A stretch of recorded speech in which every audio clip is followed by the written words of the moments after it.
ఆయన తల ఎత్తి చూచి మీలో పాపం లేనివాడు మొట్టమొదట ఆమె మీద రాయి వేయవచ్చును అని వారితో చెప్పి 8వ వచనం మళ్ళా వంగి నేల మీద వ్రాయుచు ఉండెను. వారు ఆ మాట విని పెద్దవారు మొదలుకొని చిన్నవారి వరకు ఒకని వెంట ఒకడు బయటకు వెళ్ళిరి. యేసు ఒక్కడే మిగిలెను. ఆ స్త్రీ మధ్యను నిలవబడి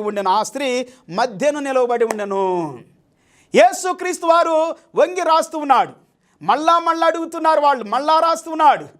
అప్పుడు వారు గ్రహించారు వారి పాపములను.